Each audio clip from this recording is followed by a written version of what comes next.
This is Swiftlit, a Taylor Swift podcast with a literary twist. Today's episode is a recap of 2024 and a look ahead for what this year might have in store. As always, I am your host, Peyton Edwards. 2024 recap. 2024 was certainly a year to remember for Swiftydom. The year kicked off with the Grammys. Swift announced her 11th studio album, The Tortured Poets Department, much to the surprise of fans who were expecting an announcement related to her re-recording of Reputation. At the ceremony, Swift took home Best Pop Vocal Album and Album of the Year for Midnights. She became the first artist in history to win the top prize 4 times. February continued with the Eras Tour in Tokyo. After the final Tokyo show, she flew to LA to attend the Super Bowl to support her boyfriend Travis Kelce and the Chiefs as they played against the San Francisco 49ers. Back on tour, Swift revealed bonus tracks and their respective versions at her Eras shows in Melbourne, Sydney, and Singapore. After the Singapore shows, the tour went on a brief break and was to resume in May. In March, the Eras Tour concert film landed on Disney Plus and included a handful of songs cut from the theatrical release and included the surprise song performances of I Can See You, Death by a Thousand Cuts, You Are in Love, and Maroon. On April 19th, Swift released The Tortured Poets Department. At 2 a.m., she surprise released the anthology, revealing that her 11th album was a double album, something that fans had speculated thanks to the frequent twos that kept appearing related to the album, whether it was Swift throwing up a peace sign on stage or little Easter eggs at the Spotify pop-up for the album. The album contained a total of 31 tracks, with 16 being on the standard album and 15 on the anthology. Swift re-teamed with frequent collaborators Jack Antonoff and Aaron Dessner to produce the tracks and collaborated with Post Malone and Florence Welch on the tracks Fortnight and Florida, respectively. Similarly to Midnight's release, Swift occupied the entire top 10 of the Billboard Hot 100 with tracks off the album. The duet Us with Gracie Abrams was released with Abrams' album The Secret of Us in June. Swift returned to the Eras Tour stage in Paris on May 9th. She rearranged the set list a bit, combining the Folklore and Evermore sets into one, moved the Red and Speak Now sets up, and added a brand new set for the Tortured Poets Department. She also debuted a handful of new outfits for some of the sets, though a new Reputation bodysuit did not make an appearance until the Miami shows in October. As the shows continued throughout the year, Swift kept fans on their toes during Surprise Song O'Clock, performing new mashups most nights. She was also joined by special guests including Hayley Williams, Gracie Abrams, Ed Sheeran, Florence Welch, and Sabrina Carpenter. One of the most surprising moments of the tour was when Travis Kelce took the stage during I Can Do It With a Broken Heart, shocking and delighting fans. The tour wrapped up on December 8th in Vancouver. To support the album, Swift released 2 music videos. The first was for Fortnight and featured Post Malone and the actors Ethan Hawke and Josh Charles starring alongside Swift. The video depicts Swift and Malone as tortured poets, with her being experimented on by Hawke and Charles. It was released on April 19th. On August 20th, Swift released the video for I Can Do It With a Broken Heart. It gives a behind-the-scenes look at the Eras Tour from the rehearsal process to showtime. Swift appeared at the VMAs and won a handful of awards, including Video of the Year for Fortnight and Artist of the Year. At the Billboard Awards, Swift won 10 of her 17 nominations and became the most awarded artist in the show's history. She was once again Spotify's Global Top Artist and held the title for Top Global Album with the Tortured Poets Department, The Anthology, and 1989 Taylor's version and Lover landed at 6 and 8 on the list respectively. The track Cruel Summer was the 9th most globally streamed song. Swift was also Apple Music's top artist and top album with the Tortured Poets Department, The Anthology. On November 8th, Grammy nominations were announced. Swift received nominations for Album of the Year and Pop Vocal Album for The Tortured Poets Department, Record of the Year, Song of the Year, and Best Music Video for Fortnight, and a nod for Best Pop Duo/Group Performance for Us with Gracie Abrams. The 67th Grammys are scheduled for February 2nd. Swift released physical editions of the anthology and the Eras Tour book on November 29th, exclusive to Target and her store for international customers. The Eras book provided fans with behind-the-scenes look at the tour and was a way to commemorate the tour. The year was filled with memorable moments from start to finish. 2025 Look Ahead. Though the year has just started, it appears that there may be quite a bit in store for Swift fans. Swift still has 2 re-recordings left to complete the Taylor's Version project, 2017's Reputation and her 2006 self-titled debut album. Anticipation for these 2 has grown as the wait continues to stretch out. Fans have often predicted the release of Reputation Taylor's Version the past few years and had theorized it would be released sometime during the Eras Tour. There is also possible new music on the horizon. At the end of September, sources told Entertainment Tonight that Swift, quote, is hoping to put out new music and then take some time off together with Travis, end quote, in response to rumors that the couple had split because she hadn't attended a few games. On the Pat McAfee show on January 13th, when asked if any songs about good guys were coming, Travis responded with, "There might be a few. I don't know. There might be a few." McAfee followed up asking, "Have you heard any? Have you heard any? Are you a test ear?" To which Travis said, "You know I can't say any of that. I hear music everywhere."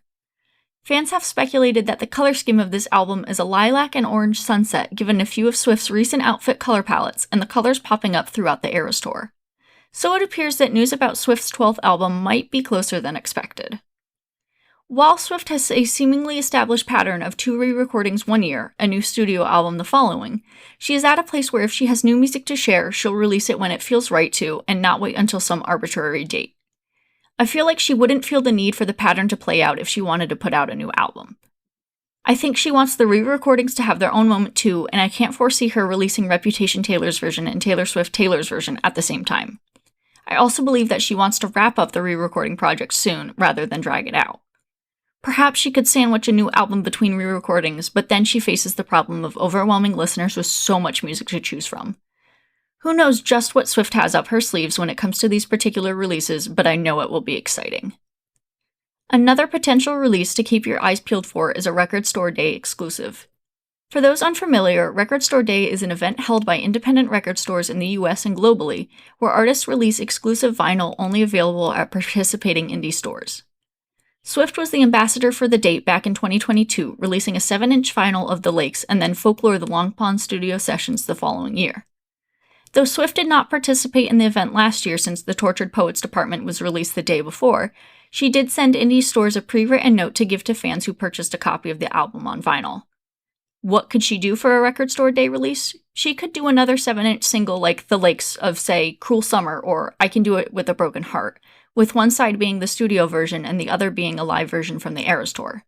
She could also possibly do a complete edition of Midnight, since one does not exist and fans, myself included, have been hoping for one. Last year, the list of exclusives was released on February 15th, so fans can expect to know whether or not Swift or some of their other favorite artists are participating relatively soon. This year, Record Store Day is on April 12th. While on the Eras Tour, fans frequently spotted camera crews filming Swift on and off the stage. This could hint at another version of the Eras Tour film, with the rearranged set list and the Tortured Poets department set included.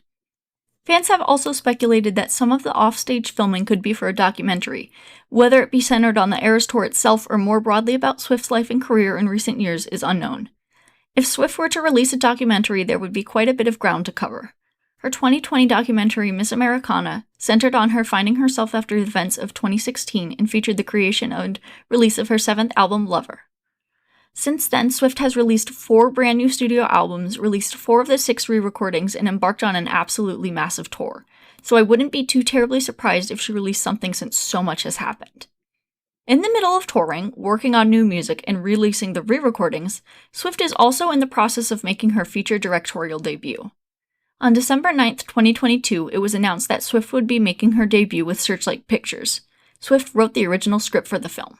The presidents of Searchlight Pictures, David Greenbaum and Matthew Greenfield, said of Swift in the upcoming project, quote, "Taylor is a once-in-a-generation artist and storyteller. It is a genuine joy and privilege to collaborate with her as she embarks on this exciting and new creative journey." End quote. So far, no information about the plot or casting has been released, so perhaps this year will reveal some of those details. As mentioned earlier in the episode, Swift is up for 6 Grammys at this year's ceremony. Swift has some stiff competition in the album categories, with Sabrina Carpenter, Chappell Roan, and Billie Eilish also receiving nods for both Best Pop Vocal Album and Album of the Year.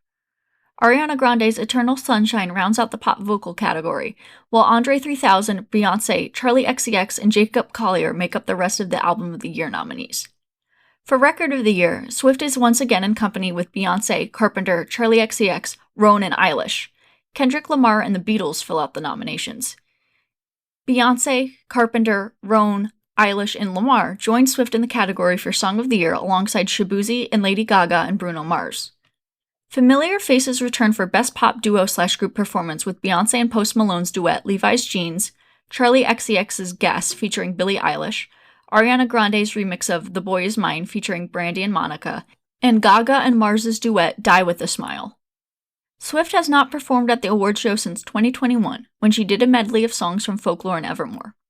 I could see her possibly performing Us with Gracie Abrams or Fortnite with Post Malone, who I imagine will be a performer given that he has received 8 nominations, 3 of which are for collaborations. Realistically, I don't think Swift will win Album of the Year since she won last year, and she is in great company with the other nominees. I wouldn't be too terribly surprised if she and Abrams won for Best Pop Duo/Group Performance. Overall, I think the races for all the categories Swift is nominated for are tight, and it will be interesting to see who comes away with the awards. 2024 saw a brand new album, the end of the Eras Tour, and lots of notable awards for Swift. What does 2025 hold? Brand new music, the ending of the re-recordings project, a documentary, some Grammy wins? Who truly knows, but I expect that whatever Swift herself has planned for the future, it will be exciting. I hope that at some point during all of this eventful chaos, that Swift takes some time to relax and enjoy herself because it is very well deserved, though she is not one to sit still for very long. Thank you for listening to this episode of Swiftlet. This episode was written and edited by me, Peyton Edwards. I hope you enjoyed listening, and if you did, please rate, review, and share this podcast, all of that good stuff. You can connect with me on Instagram and the site formerly known as Twitter at Swiftlet Podcast.